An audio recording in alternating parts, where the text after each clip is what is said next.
going to try out a new charging station today, a Blink. I've never charged at Blink, and I know how to get there. I think I know where it is, but just in case, I went to their app and put it into the Apple CarPlay or whatever it's called.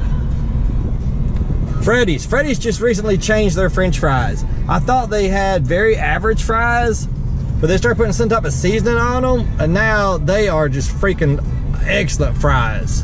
And their burgers are good too. Salty, but I like the salty taste. Good morning from Jonesboro, Arkansas. 10/19, 15th of February, 2023. And today, I'm going to read a couple of messages I got from viewers and also talk about right here this Blink charging station. I've never used Blink before. It's here on Monroe. First thing that happened on the app, it gave me numbers of the chargers. Well, neither number existed on these chargers. I got thinking maybe I was at the wrong location. I don't know. I had to call customer service and they got it working. So the one's not working at all. They're going to get reported. The other one was working, and this is why.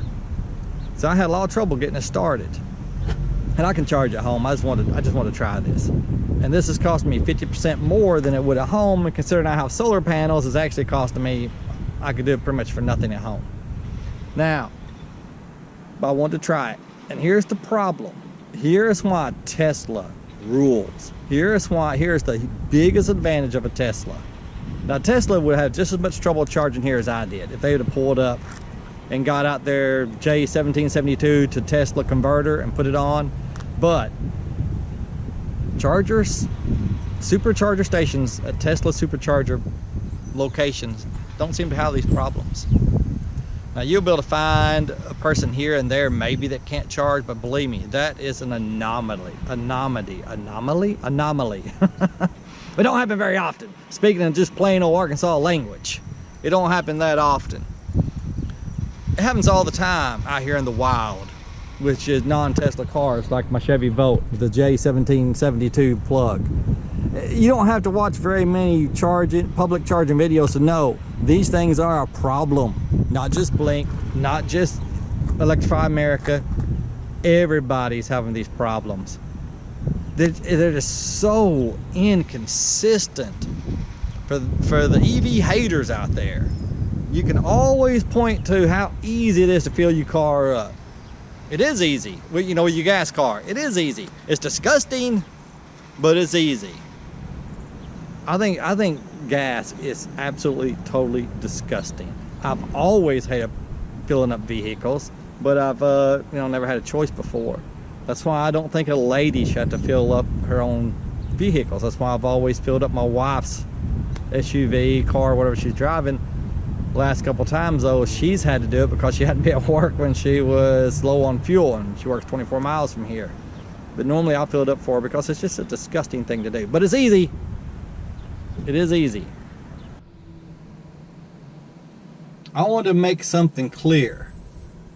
When I said that it's easier to fill a gas tank up than it is to fill up an electric car, I was talking about in public, out in the wild, not at home. At home, the opposite is true. It's much easier for me to charge this car at home than it is for me to fill a fuel tank of a gas car at a gas station. I'm going to read a couple of letters here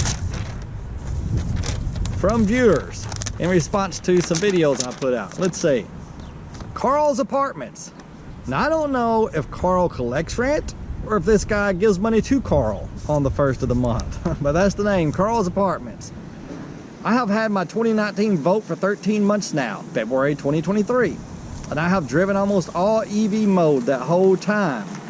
Back in October, I put $30 in the gas tank for winter and still have 50% of that left because the engine automatically starts at -14 roughly. I don't know if he's talking about Fahrenheit or Celsius. Probably Fahrenheit. I think -14 Celsius would be ridiculous. I don't know. Anyway, I'm not European, so I don't know.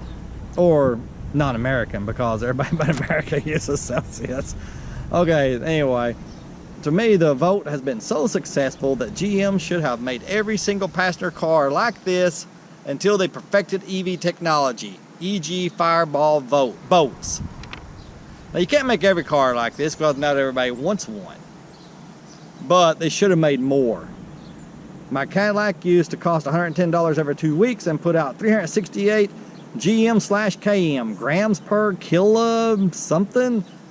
See, you got to talk real slow when talking to me, because I don't know what this means. 368 GM/km of CO2. It's grams per something. Now I pay $30 or less for a whole year and near zero CO2 from gas. So forgetting the saving the earth stats, let's forget that for a minute. $110 every 2 weeks. And now you put $30 in the gas tank for the winter and still has 50% left. Of course, electricity is not free, but it's cheap. So this guy's saving a lot of money. Carl's Apartments is saving a lot of money. Now, he drives a Cadillac, but it's a gas Cadillac. And Chevy only made 2 vehicles with this type of drivetrain. The Volt, which I call Voldemort, and the Cadillac ELR, which they say ELR stands for nothing. So a lot of EV slurpers say it's electric luxury ride.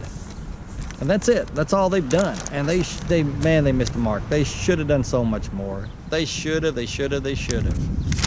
I mean, this is such a fantastic drivetrain in the Volt. And it was such a huge piece of engineering in the beginning. Now a lot of cars can match it if they want to. All right, but way to go, Carl. Carl's Apartments. I'm glad you're saving money, and I'm glad you got your Voldemort too. Nice car. Now, this is very interesting. I did a video called 2018 Chevy Volt Battery Degradation After 50,000 Miles. And I'm thinking it was like 1/3% or 1/5%. I can't remember. It was basically nothing. And this comment was left 2 months ago, and I just noticed it today. So if you leave me a comment, somehow, some way, I may not see it for a couple months. That's probably on me. I don't know why. I just noticed it today.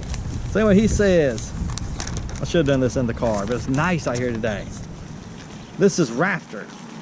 Rafter says, so my midlife crisis, I bought a 2018 Volt, LOL. I love it. I didn't know they made a Volt in a convertible. Aren't you supposed to buy a convertible in your midlife crisis? I'm poor, so I had to buy a midlife Chrysler. That's actually a country song by, I can't remember, but good song. Look it up, midlife Chrysler. So for my middle life crisis, I bought a 2018 Volt. I love it. A blast to drive. On another note, I would say you actually probably have zero degradation. Now listen to this. This is interesting. There was an update to the 2018 models, which is what I have, which if it was performed, if my update was performed, it actually dropped the usable kilowatt hours by a fraction to alleviate a low power warning that happened to some vehicles. I put in the word vehicles. He just said some. That happened to some. This simply increased that battery buffer slightly and will probably make the battery last longer going forward. Oh no, you can make it last any longer because the Volt battery already, tons and tons and tons and tons of evidence, they just don't go bad. They don't. EV haters, I know you hate to hear anything positive about EVs, but that's just the truth. Well, what about a Chevy boat? Anything to turn the conversation back around to bashing EVs is what they usually do. But anyway, I did not know this, and I appreciate you letting me know. I don't know if mine's had the update or not, but I have had it in the shop for I don't remember what, some type of recall on the power struts on the, maybe, I don't remember. Now I think about it, I don't think I have had it in the shop. I think it was in the shop when I bought it, getting some type of recall done on it. That's what it was, I think. But anyway, that's probably it. It probably has, my car has basically no degradation. Maybe 1/3, maybe 1/5 of a kilowatt over, and now it's up to like 57,000 miles. You know, those, you know, I had somebody just a few weeks ago, they said, well, you just wait, you have to spend $10,000 replacing the battery. That's what they told me. That's what they told me just a few weeks ago. And these people, I've been driving electric cars for a few years now. I've done my research. I know the good and the bad. I guarantee you they've done no research, no real research. And he said, well, I guess you got to replace your battery soon. When he found out that I had over 50,000 miles on my car, I said, I wasn't planning on it. Well, you're going to have to. Batteries go dead in cell phones and they go dead in cars too. Not true. Cell phone batteries, car batteries are engineered completely different. They're built completely different. They're protected completely differently. I mean, you're not going to spend tons of money to protect the battery for years and years and years and years and years on a $800 phone that's going to be outdated in a few years. You're not going to do it. But when it comes to $30,000 and $40,000 car, you need to protect the battery, and they've done a great job at it. Most companies. Nissan, first generation, not so much.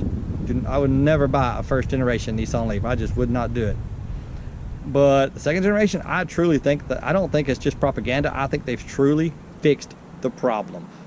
Go look on Carvana, CarMax, anywhere, and if you see a picture of the dash of the car where it shows the battery health, look at the first generation Nissan Leaf. It is very hard to find any that doesn't have 1, 2, or 3 missing little bars. It's got 12 bars. And as the battery deteriorates, those bars start disappearing forever and ever. That shows you the battery health. It's hard to find one without a lot of battery degradation. Look at the second generation Leafs. It is extremely difficult to find one with even 1 bar missing. I truly think they have fixed their problem. Even though they're still air-cooled, I don't like that, but they don't seem to be having any problems. At least not yet. And I've looked at them with 60, 70, 80,000 miles, full battery healths. But anyway, you might be able to find one. If you can, let me know. All right. Let's talk about this charging station location. It's probably never been used. This is Jonesboro, Arkansas. Right down there's the forum. You can go see a play. They put on production sometimes. Down there on Main Street, they sometimes have shindigs and other parties. They recently had some kind of barbecue thing. I'd never go to those because there's too many people and it's just too crowded, and it's just right over there is the hospital. So if you want to visit somebody in the hospital and want to charge while you're there, this is where you need to be. But this is not a bad location, but Jonesboro, there's not much that goes on really, you know. But anyway, they need to start putting these more in restaurants and stuff. Is what they need to do. All right, this blink, I'm not impressed with it. I'm hoping I did something wrong. Tesla, you could teach the rest of the EV world a lesson. You could. We need to learn from them. All right, that's about all.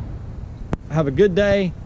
Leave questions in the comments, or just comments. Tell me I'm a nut, whatever you want to do, and talk to you later. Don't forget to subscribe and hit that thumbs up thing. All right, bye.